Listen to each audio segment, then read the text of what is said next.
Good afternoon. This is Shawn O'Connor, founder and CEO of Stratus Prep, here from Stratus Prep headquarters in Manhattan. And we are so pleased to be with our good friends from Beat the GMAT today for how to overcome the hurdle of applying in round two. So most of you who are joining this webinar have probably made the decision that you're going to be a round two applicant this year, and there are many opportunities as well as some challenges that come with being a round two applicant, and I'm here today to really help you overcome those hurdles and make yourself as competitive as possible in the upcoming round two applications. So let's get started. All right, so first, our agenda for this afternoon. We're going to start with some introductions. I'll tell you a little bit about me and about Stratus Prep for those of you who don't know our firm. Then we'll talk about the different application rounds and really debunk some of those myths about round one versus round two versus round three, so we can really understand as we apply in round two where we're coming from. Then I'm going to go through a series of specific actionable steps that you can take to overcome the hurdles of applying in round two. Then I'm going to give you some round two success stories from last year. And then, of course, if you've been on our webinar before, you know that we have a key takeaway and a special time discount that we always offer to those of you who join us on a Stratus Prep Beat the GMAT webinar. Okay, so here's a little bit about me. I founded Stratus Prep in 2006. I did both my JD and my MBA with honors from Harvard. At HBS, I was a Baker Scholar, which is the top 5% of the class. Previously, I've worked with McKinsey and Lehman Brothers, and I write the Forbes column, The Launching Pad, which on Tuesdays is about entrepreneurship. We're currently in the middle or almost at the end of a 10-step series on how to be successful in entrepreneurship. And then on Fridays, I write about MBA admissions. So you may definitely want to check that out at your leisure. And then here's a little bit about Stratus Prep. So we are the only major firm that releases school-by-school lifetime acceptance rates going back to 2006. We have 3 former Wharton AdComs on our team, and as a result of that and the incredible effort that our team puts in on every application, we have a lifetime 80% acceptance rate at Wharton, which has included people with GPAs as low as 2.9. We had somebody with a 3.0 who was a male in finance who, with a 3.0, not only got into Wharton, but also got a half scholarship. A lifetime success rate of 60% at Harvard Business School, meaning of everyone who's worked with us in Harvard Business School in a school package for the last 8 years since we were founded in 2006, and we serve about 250 people per year, 60% of them have ended up being admitted, and then 70% at Columbia, 75% at Stern. We also work with our clients very, very closely to maximize your merit-based financial aid. There is a lot of money available from the schools for merit-based financial aid, but you really have to understand how to play the game to maximize that. And we have countless success stories. We are completely transparent. We're happy to have you speak to as many references as you might like if you decide that partnering with us could make sense. So what's our secret? How do we get those success rates that are so high they seem almost unbelievable? So our secret is that first, you work with a primary counselor, but then you also work personally with me. Every one of our applicants, we only do about 100 applicants per round, 20 counselors, 5 applicants apiece. And everybody also works with me as the objective evaluator. All of our counselors have attended top 10 business schools and have at least 2 years of previous experience in admissions. Many of them are former admissions readers, admissions interviewers, admissions committee members. And we have extensive experience at all of the top 25 schools, so we can advise you on what each of those schools is looking for in particular, because you really have to customize your applications school by school to best sell yourself. All right, great. And you may have seen us in some of these different publications. So we are featured weekly in U.S. News and twice a week in Forbes, where I have columns in both of those publications. We've been in Bloomberg Business Week, CNN Money, Fortune, the Financial Times, the Wall Street Journal, amongst many other premier outlets worldwide. And here's a little sampling of where our clients come to us from. So we have people from the technology space, from Google and Microsoft and a number of startups, Twitter. And then we have folks who come to us from the investment banking world of JP Morgan and Morgan Stanley and Goldman Sachs, PE shops, large and small, like BlackRock and Metalmark and Blackstone, also consulting and auditing firms like McKinsey and Bain and KPMG and Barclays, and an increasingly important segment of our client population is people who are coming to us from the nonprofit space, so Teach for America, City Year, amongst many others.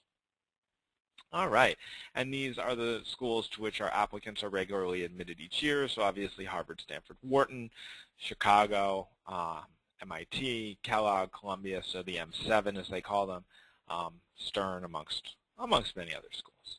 All right, so let's talk about these multiple rounds. So the best way to think about admissions to business school is like a pegboard. And so the deans of admissions and the admissions committee wants to fill in that pegboard, okay? And they want people who come from all different backgrounds, all different locations, all different industries, all different functions. And once they have enough people from a certain function, there are no holes left for other people from that function or industry or geographic area. So as the deadlines approach, more and more of the holes get filled up. Now, depending on the school, the advantage between round 1 and round 2 is pretty de minimis. So, for example, at Harvard and Wharton, round 1 versus round 2, almost exactly equal. They save a lot of spots, a lot of holes in the pegboard in their very large classes of 800 and 900 people. They save a lot of those spaces for round 2 applicants. However, other schools, like MIT, for example, have a strong preference for round 1. Now, that doesn't mean nobody gets in round 2, but it's significantly easier to get in round 1 to MIT than it is in round 2. But for example, last year we had probably about a dozen people who got in round 2 to MIT, so it certainly is very possible. But you know, if you were trying to pick schools where you had to apply in round 1, you know, MIT would definitely be a school that you would want to have done in round 1. Obviously, their deadline just passed. Stanford is another such school. But you never want to apply with a less than stellar application. So like if you haven't started writing your essays for Stanford, which is due next week, you're a round 2 applicant for Stanford without a doubt. And again, we've had numerous people admitted in round 2.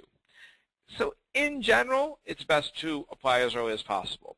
But applying in round 1 versus round 2, either way, is totally fine. The key is to be fully prepared to have exceptional essays, exceptional recommendations, a really finely tuned resume, because if you're missing any of those things, you're not going to be competitive. I don't care what your numbers are. As you've heard me say many times if you've been on our webinars before, you know, in the U.S. particularly MBA admissions process, the numbers are simply a threshold that you have to get over. But if once you get over that threshold, it doesn't matter by how much you go over that threshold.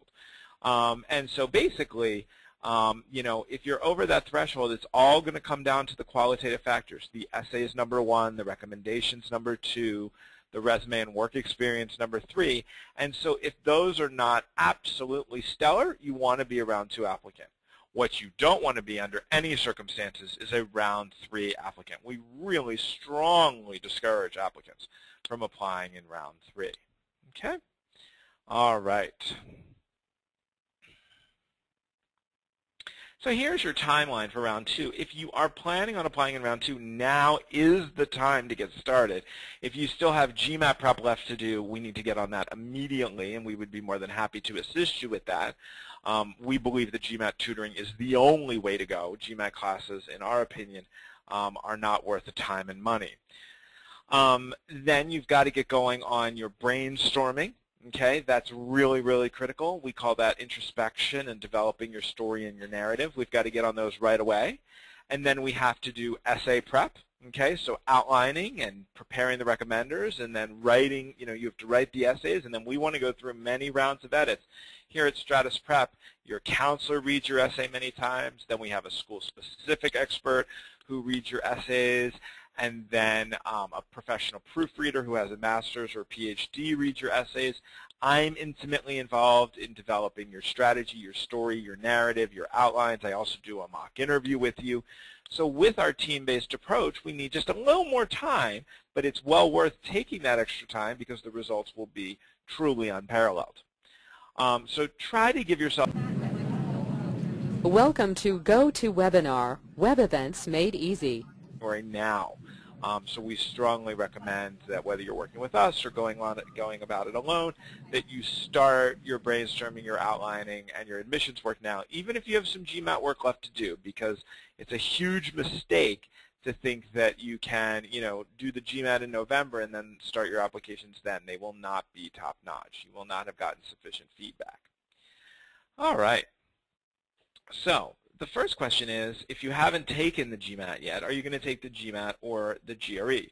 So the strong preference of the schools is that you take the GMAT.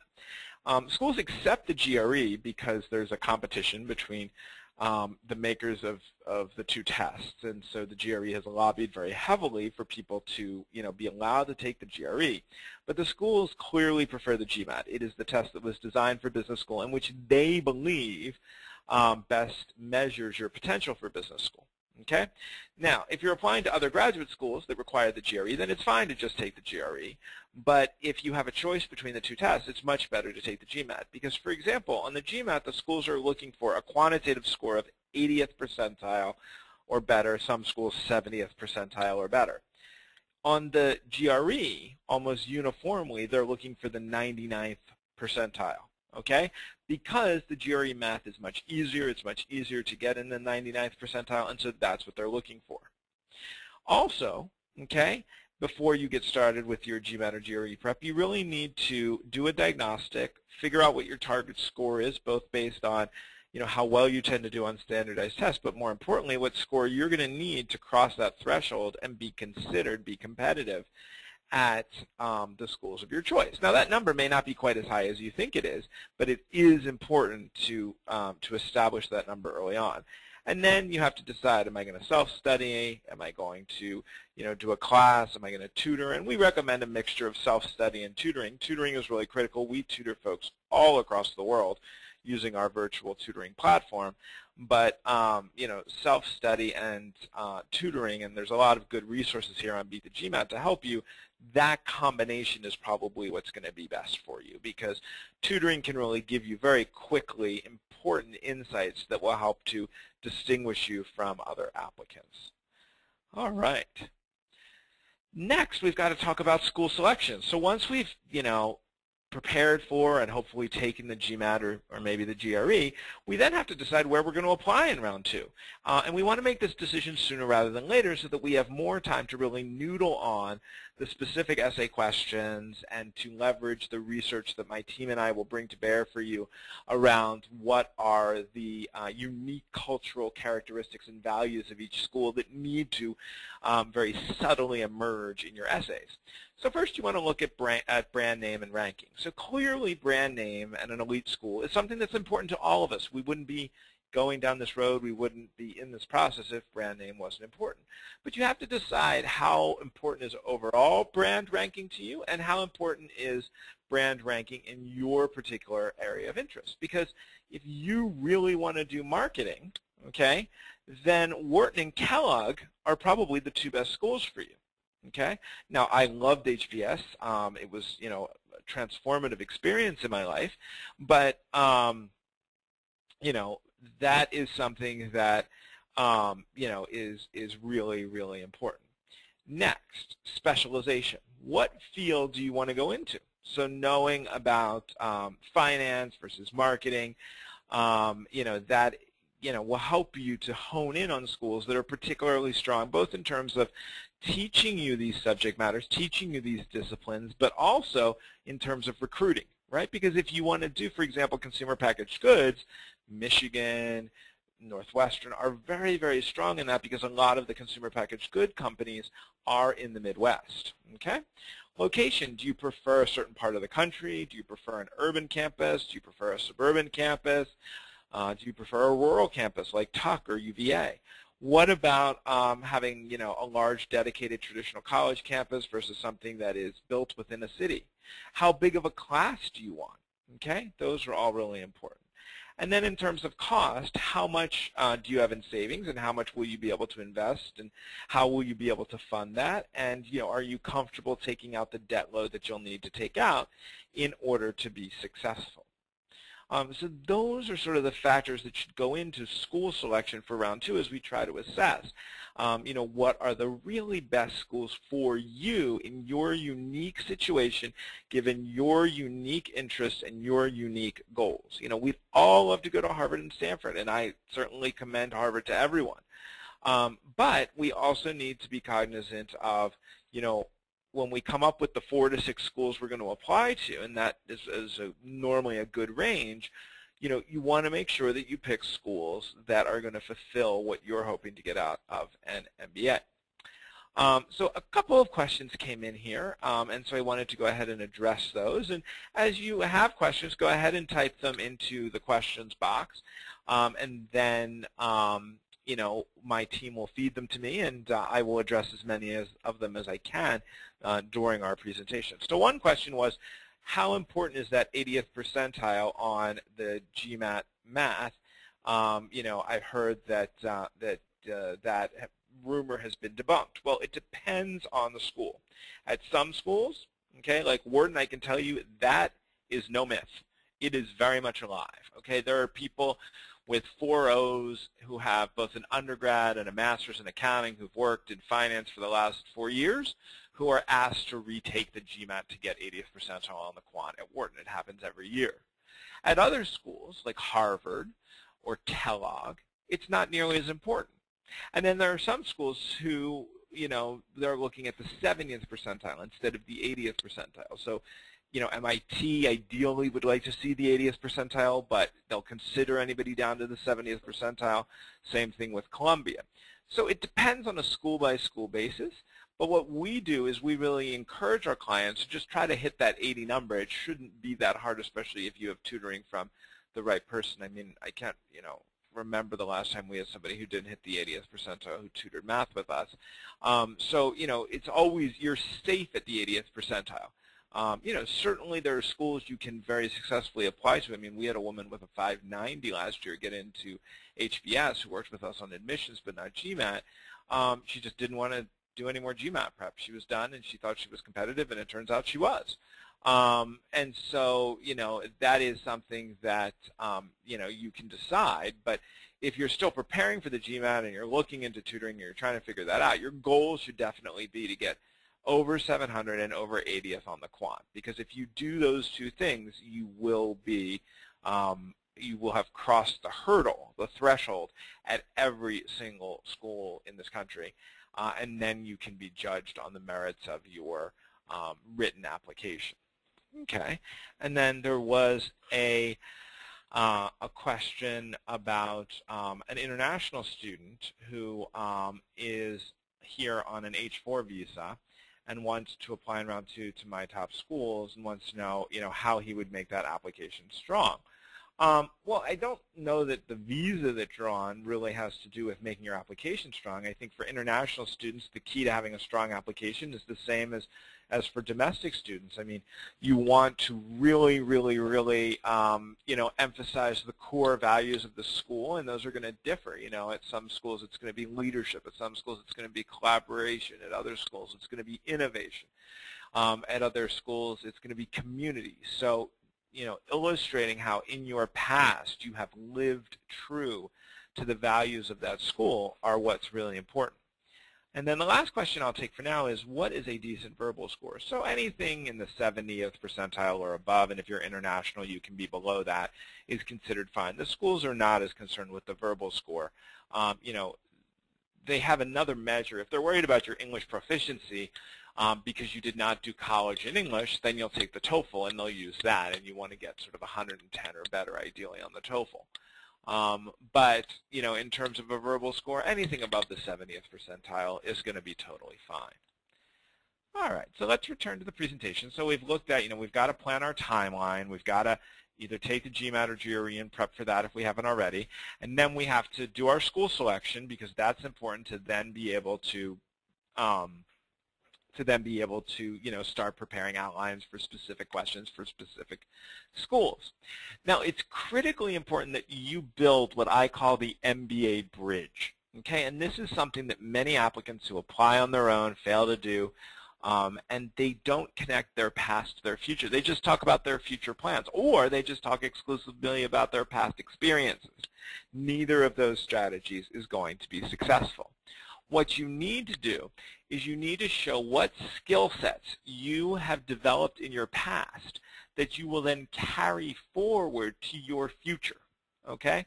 So what do you have in your past that's going to allow you to be more successful in your future? That's what's really important here.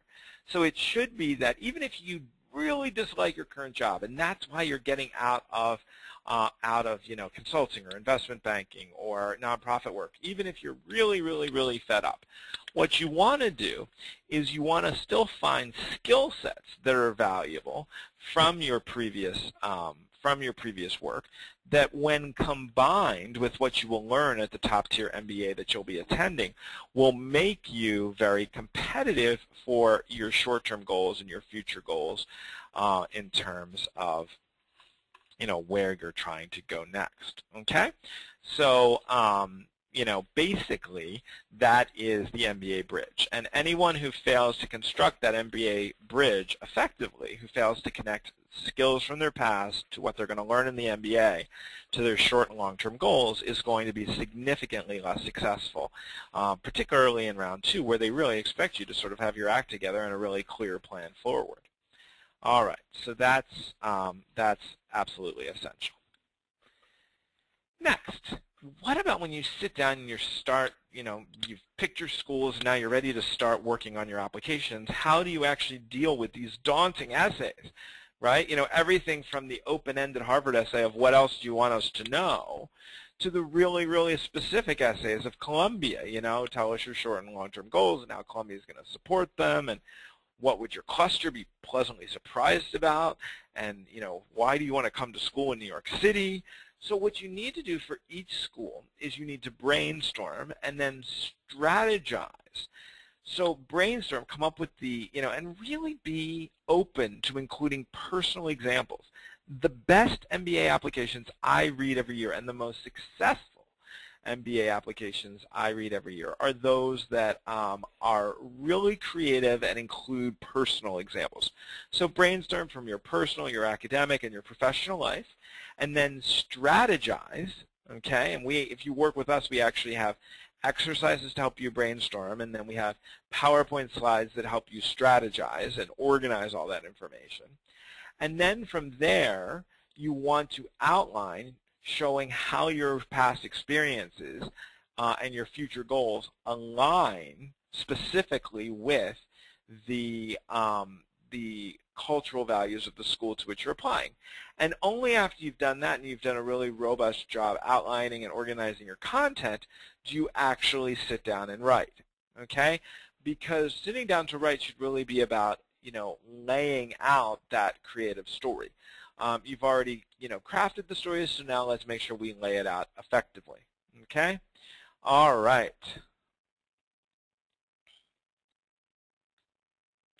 So in terms of planning for your essays, this is the sort of step-by-step process that we use when working with our clients. First, becoming introspection, looking at what are your strengths and weaknesses, what are your career goals, then crafting that into a story about why you need an MBA and why you need it now, and who you are and where you've been and where you're going, and what are your key themes, okay?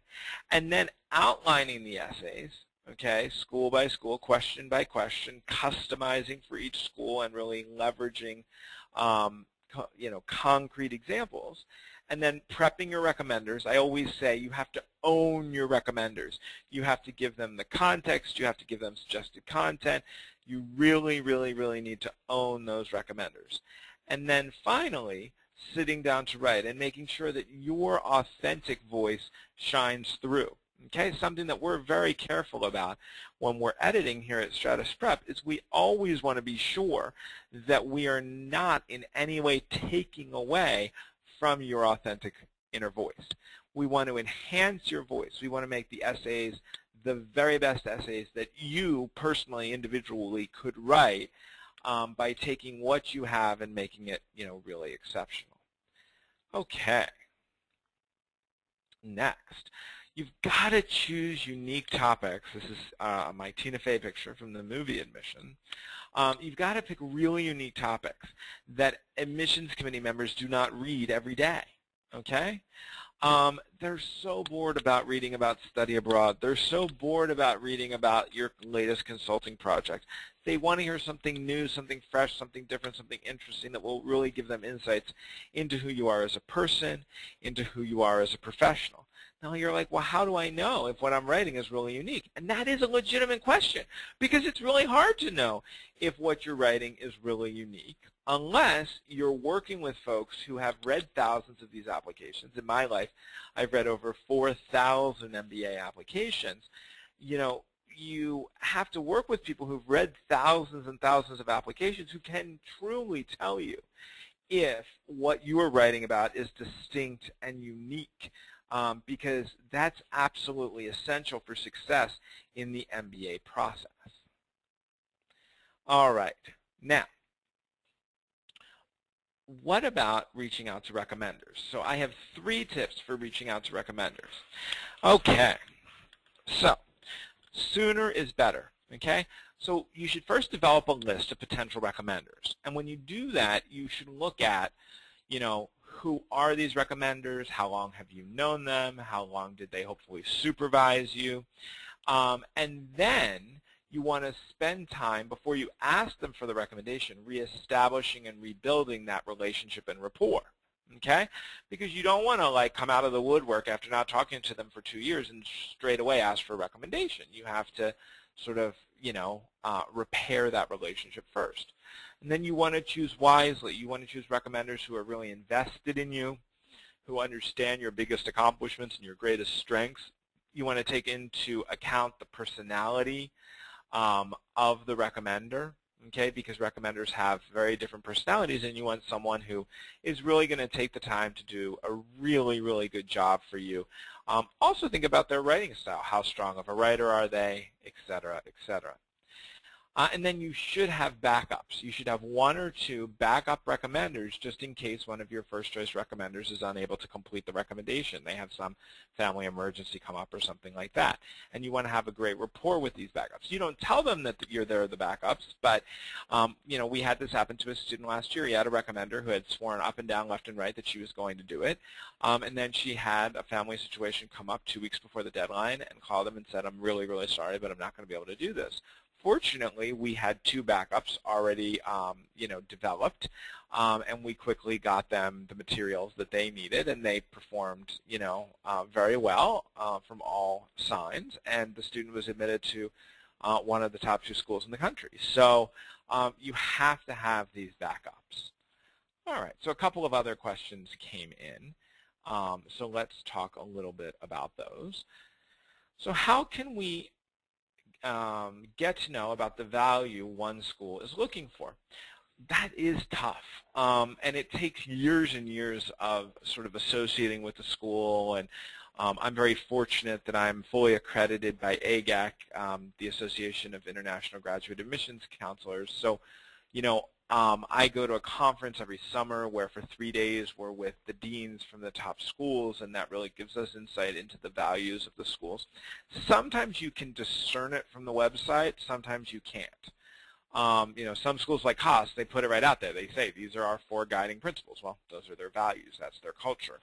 But a lot of times it's through, you know, working with someone like us who has spent years studying these schools and really appreciating what their values are, and then sharing that with you and making sure that your examples illustrate those values so you fit like a hand in a glove as an applicant to the school. What schools are good for social entrepreneurs? I've done some research, and there seems to be only a handful of schools with the specialization. Based on your knowledge of the MBA realm, are there 1 or 2 that really pop out to you? Yeah, I would probably give you 3. So Stanford is a clear leader in this space. They have the Center for Social Innovation, and for a long time they have been working on entrepreneurial endeavors that do good as well as doing well. And so that is definitely a school you would want to have on your list. Number 2, Yale. Yale has an exceptional social enterprise program and is definitely a school that is on the rise and is a school that you should definitely be considering. And then number 3 is Harvard. Maybe not the school you were thinking I was going to say, but their new innovation lab, their new field program have really helped them rise to the forefront in terms of social entrepreneurship. So I strongly suggest that you look into those 3 schools. There are other schools that have good social entrepreneurship programs as well, or social enterprise programs, but those 3 really stand out. All right, so let's continue on. Okay, so here are some important do's and don'ts for your round 2 applications. First, don't lie, okay? I know there are admissions counselors out there who unethically tell people to just invent things and put them on their resume or put them in the application.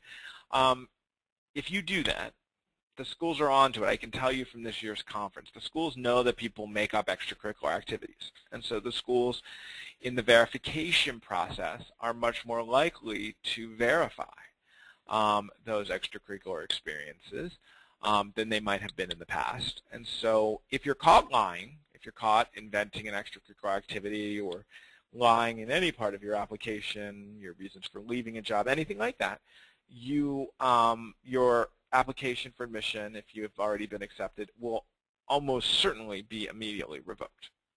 In fact, the school even has the right, after you've graduated, if they find out that you lied on your application, to revoke your diploma. Now, another thing that you should do is make sure that you have substantial volunteer work, community work. Now, I don't want you just to be working with the homeless or serving soup at a soup kitchen. I want you to really use this as an opportunity for strategic leadership. The schools don't care about community involvement simply because they want to have community involvement or simply because they want to see that you care about the poor.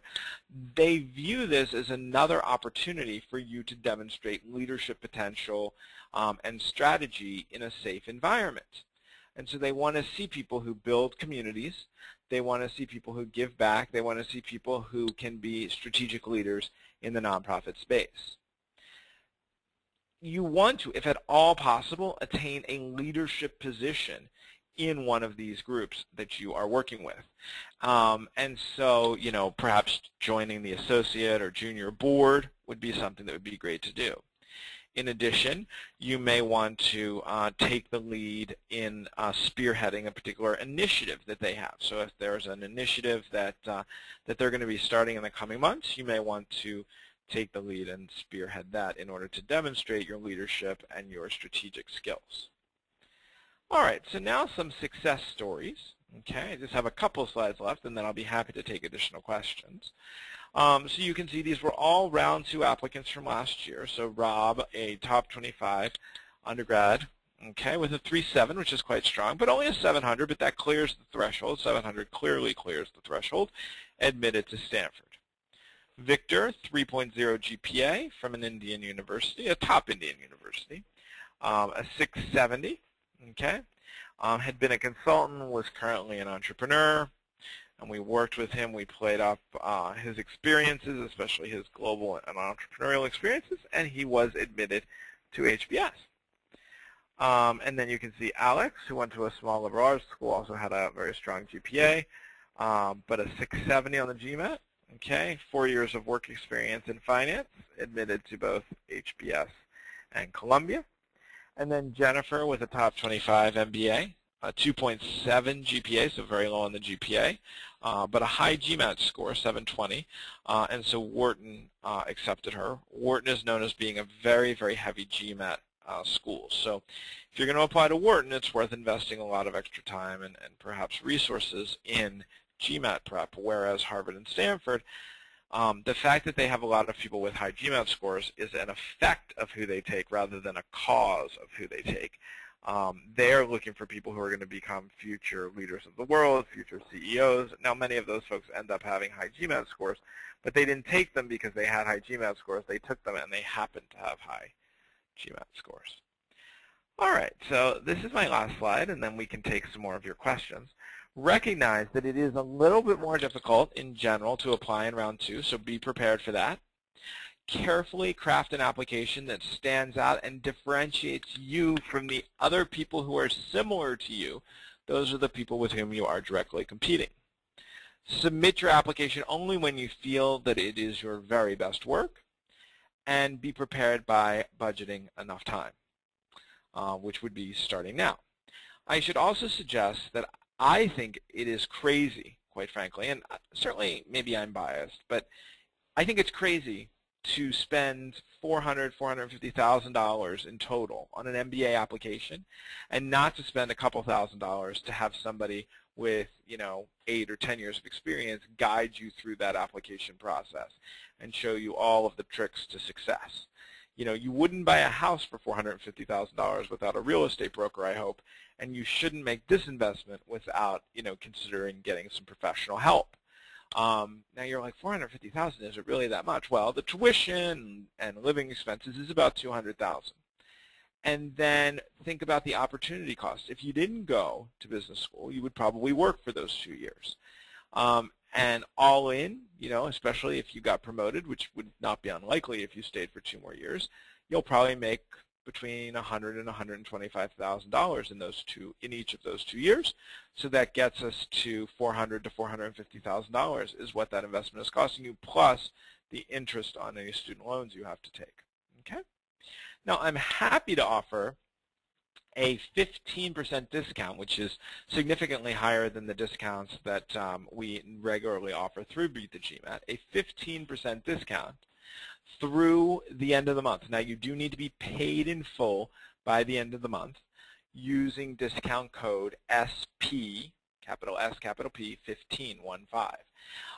So you can go ahead and sign up for any of our MBA admission services, any of our GMAT services, and receive that 15% off using discount code SP15.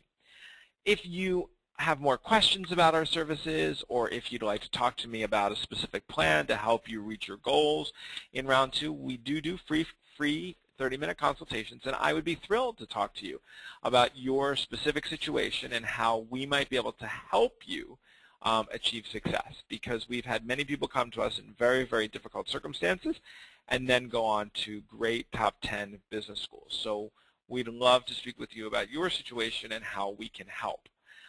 In order to set up that consultation with me personally, just go ahead and email consult@stratusprep.com. Again, that's consult@stratusprep.com.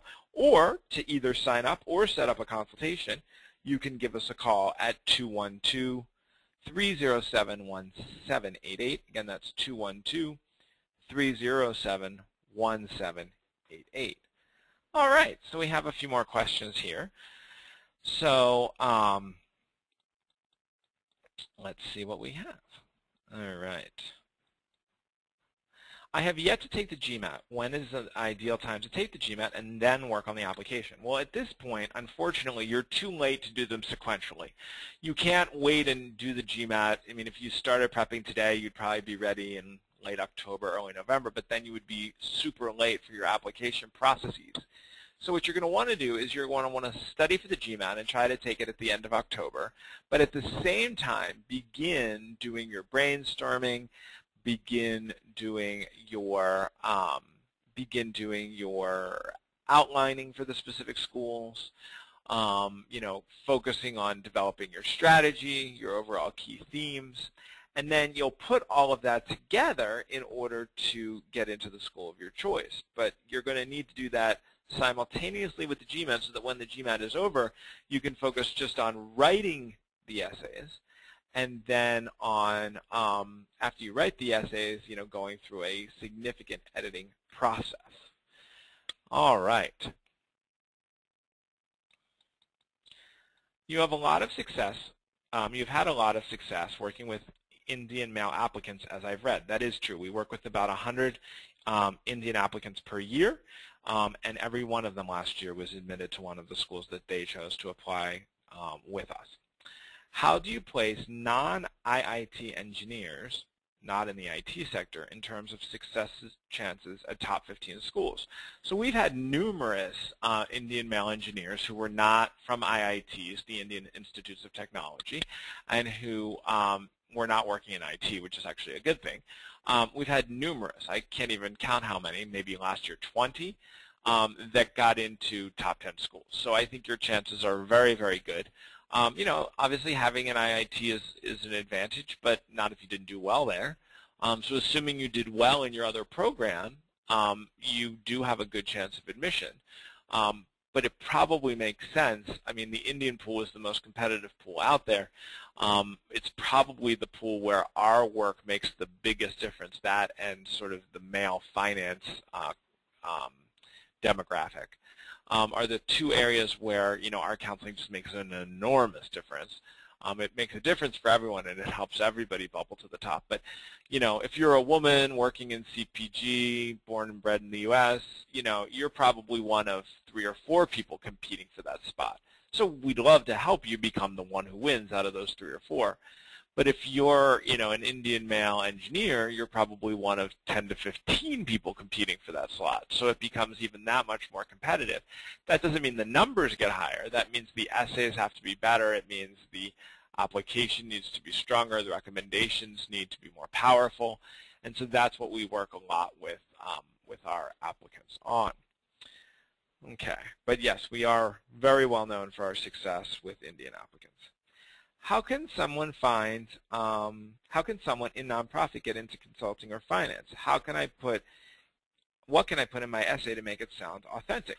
Well, I would never say in your essay that you want to go into consulting or finance. I mean, it depends on the school that you're applying to, but that's not a good idea because everybody puts that they're going to go into consulting and finance. And the whole point of this application is to differentiate yourself.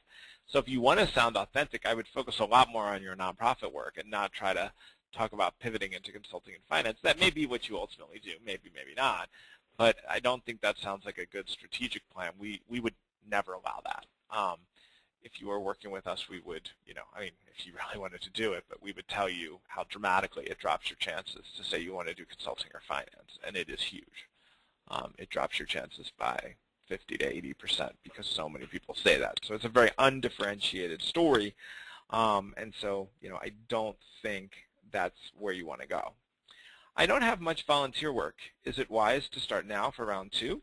Well, obviously, obviously it's a little bit late to start for round 2, but better late than never. But I think what's important is you not just start doing, random volunteer work, but it be something that's related to volunteer work you've done in the past, related to your career interests, related to your professional and academic interests, and that you quickly take on a leadership role. I think that's what's most important there. How personal can the essay be? Well, you don't want to, overshare and give too much information, okay? But we have had people write about very personal topics in a professional way. So we've had people write about eating disorders. We've had people write about domestic violence, domestic abuse, and those have been some of the most successful and compelling applications. I would stay away from drug use. I would stay away from alcohol abuse and partying. I would stay away from anything that's illegal. Okay, but you definitely can be quite personal, but you really want to reflect on the lessons learned and demonstrate those to be most successful. All right, let's see what else we have here. From your experience working with applicants applying to European business schools, what are some important differences you have noted in the European MBA Round 2 process compared to the American one? Well, the round 1 versus round 2 is not that different in Europe versus the U.S., but what the European schools are looking for is very different from what U.S. schools are looking for.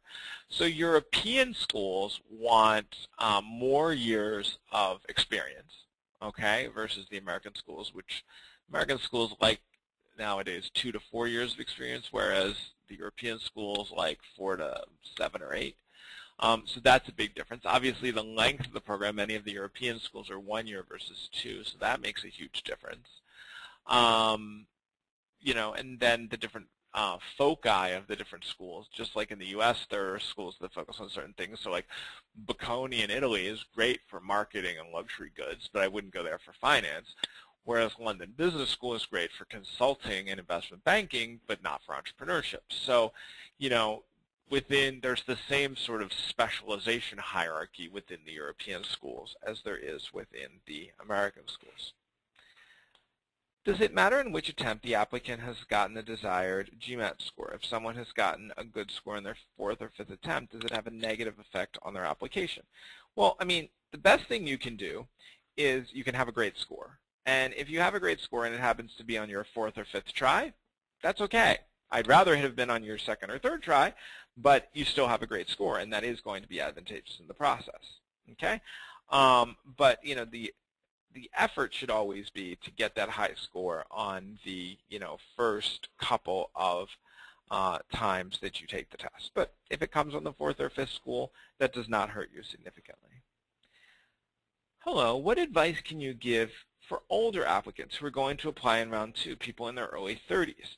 So we worked with someone in their early 30s last year who was admitted to Harvard. So first, let's debunk this myth that Harvard and Stanford don't take anybody over 26. It's not true. Okay?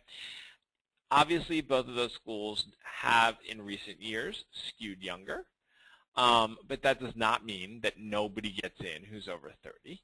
The key thing is to demonstrate why you need an MBA, why you need it at this point in your career, and to sort of illustrate that you are at the same point in your career in terms of a career inflection point as those who are younger and attending the same schools. Because they care more about your mindset than your actual age. They want to make sure that you have the proper mindset in terms of how you're going to go about thinking through problems, that you're sort of in the same place in your career as those who may be a little bit younger. All right, if applying through the consortium, do you charge by the school plus the core consortium essays? So if you are applying to consortium schools, we only recommend that you apply to 2 schools within the consortium for certain reasons. There are certain strategic reasons not to do 3 or 4. We charge by the school, but the consortium essays are included. So if you buy a 2-school package, it'll cost you the cost of a 2-school package, and that'll include the school-specific essays for each of the 2 schools, plus the 2 consortium essays, all included in the 2-school package. So we don't charge anything extra for the consortium essays. All right, great. Well, I think that I've covered all of the questions that you had today, and they were wonderful and made for a very interesting dialogue. And I've really enjoyed sharing with you, how you can prepare for round 2 in the very, very, very best possible way, so that you find yourself enjoying good news when you hear back in March.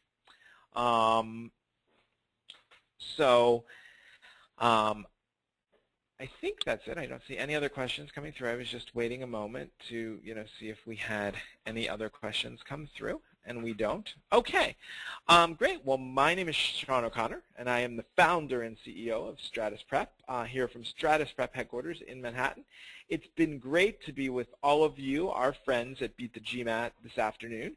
I really enjoyed sharing this webinar with you, and I look forward to seeing you on another webinar soon. And remember that if you're interested in our services, you will want to take advantage of the special 15% discount using SP15 as your discount code online or over the phone at 212-307-1788. You also can email consult@stratusprep.com if you'd like to have a consultation with me to discuss working together so that we can put together a plan and get right to work as time is ticking for round 2. So I am going to bid you a good afternoon from Stratus Prep headquarters in Manhattan. This is Shawn O'Connor.